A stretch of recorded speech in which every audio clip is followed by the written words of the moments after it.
जय हिंद। जय श्री राम। पिछले भाग में आपने सुना कि राजा दशरथ ने पुत्र यष्टि यज्ञ किया। यज्ञ के पश्चात जो है उन्हें 4 पुत्र रत्न की प्राप्ति हुई। राम, लक्ष्मण, भरत, शत्रुघ्न। ये चारों पुत्र गुणवान भी थे और देखने में बड़े सुंदर और आकर्षक थे। जो भी उन्हें देखता देखता ही रह जाता। अब राजकुमार बड़े हो चले थे। राजा दशरथ ने उनको सुयोग शिक्षकों के आश्रम में भेजा। राजकुमारों ने थोड़े ही समय में वेद, शास्त्र, पुराण, राजनीति में योग्यता प्राप्त कर ली। धनुर्विद्या और धनुर्वेद में कुशल हो गए। वीरता तो उनके रक्त में ही थी। चारों भाई सब विद्याओं में निपुण और पराक्रमी थे। उनमें राम सर्वोपरि थे। बल विक्रम के साथ साथ उनमें शील, विनय आदि भी गुण थे। अपने पुत्रों के रूप, गुण, शील, स्वभाव को देखकर माता पिता हर्ष से फूले नहीं समाते थे। राजकुमारों के युवा होने पर राजा को उनके विवाह की चिंता होने लगी। इस विषय पर एक दिन मंत्रियों और पुरोहितों से बातचीत कर रहे थे कि उसी समय द्वारपाल ने समाचार दिया, महाराज, महर्षि विश्वामित्र पधारे हैं। सुनते ही राजा दशरथ सिंहासन छोड़कर उनके स्वागत के लिए आगे बढ़े। राजा ने मुनि को सादर प्रणाम किया, उन्हें उचित आसन पर बिठाया और सेवा सत्कार से संतुष्ट किया। इसके बाद राजा दशरथ हाथ जोड़कर बोले, भगवान, आपके पधारने से हमारी नगरी धन्य हुई। अब आज्ञा करें कि क्या सेवा करूं। विश्वामित्र प्रसन्न होकर बोले, राजन, विशेष कार्यवश ही आपके पास आया हूं। मैं यज्ञ कर रहा हूं और यज्ञ में राक्षस विघ्न डाल रहे हैं। राक्षस राज रावण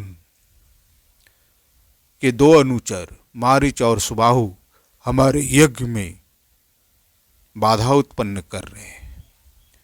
हमें यज्ञ नहीं करने दे रहे हैं। यज्ञ की रक्षा के लिए हम आपके वीर पुत्र राम को मांगने आए हैं। मेरे साथ उन्हें भेज दीजिए।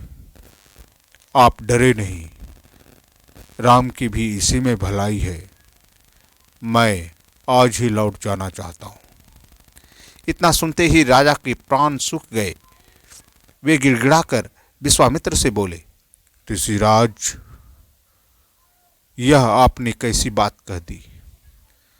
रावण के सामने तो देवता, दानव, गंधर्व कोई भी खड़ा नहीं हो सकता। उससे बैर मोल लेना हंसी का खेल नहीं है। मेरा राम तो भी बालक है। मैं अपनी सेना लेकर आपके साथ चलता हूँ और आपके यज्ञ की रक्षा करूँगा। मेरे प्राण प्यारे राम पर कृपा कीजिए। बुढ़ापे में पुत्र वियोग से मुझे दुखी न कीजिए। इतना कहकर राजा विश्वामित्र के चरणों में गिर पड़े और गिड़गिड़ाने लगी। विश्वामित्र रुष्ट होकर बोले, राजन, आपका आचरण रघुवंशियों जैसा नहीं है। लो, मैं जाता हूं। तब राजगुरु वशिष्ठ ने राजा को समझाया, महर्षि, विश्वामित्र सिद्ध पुरुष हैं, तपस्वी हैं और अनेक गुप्त विद्याओं के पंडित हैं। वे कुछ सोच समझकर ही आपके पास आए हैं। राम को जाने दे, कोई इनका बाल भी बांका नहीं कर सकेगा।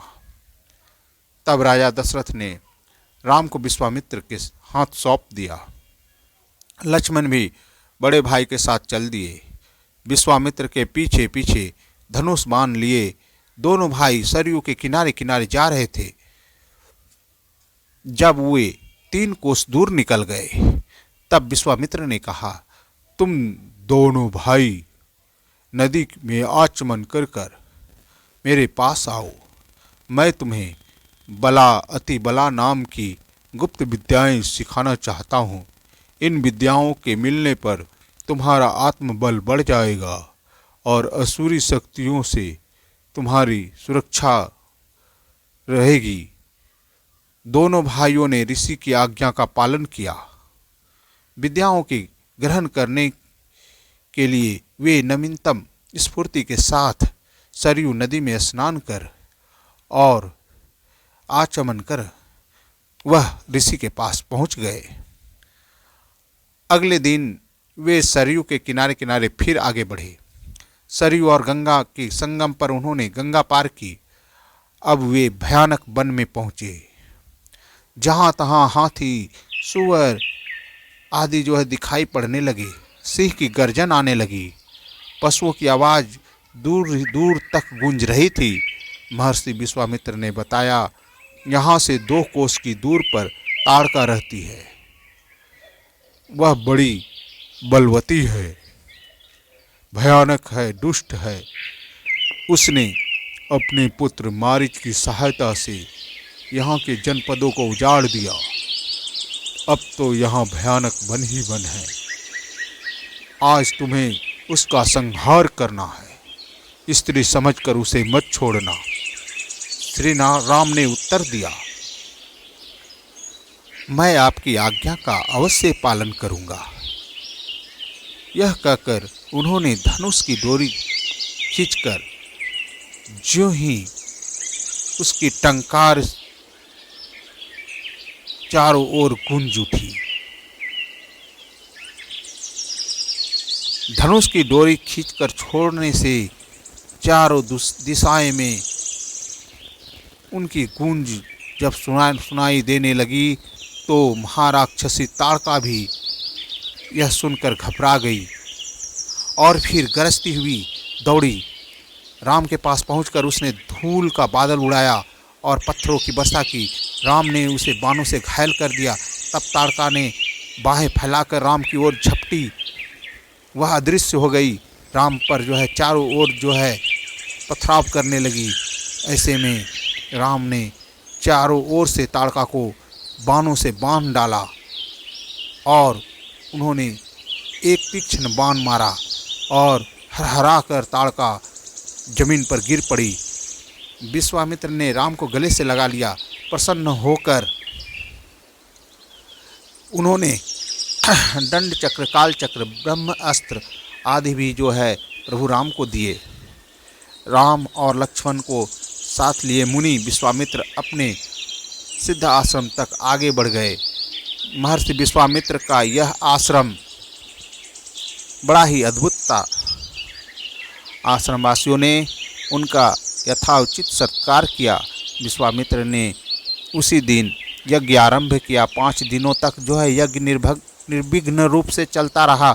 6ठे दिन आकाश में घोर गर्जन सुनाई देने लगी। देखते ही देखते 2 विशालकाय राक्षस वहां आ पहुँचे। उनमें से एक ताड़का का पुत्र मारीच था और दूसरा उसका साथी सुबाहु था। इन राक्षसों के पीछे बहुत बड़ी सेना भी थी। श्री राम ने मारीच पर मानवास्त्र चलाया। उसके आघात से वह मूर्छित हो गया और बहुत दूर समुद्र में के पास जा गिरा। जब उसे होश आया तो वह दक्षिण की ओर भाग गया। सुबाहु को श्री राम ने अग्नेयास्त्र से मार डाला और सारी राक्षस सेना का विध्वंस कर संहार कर दिया।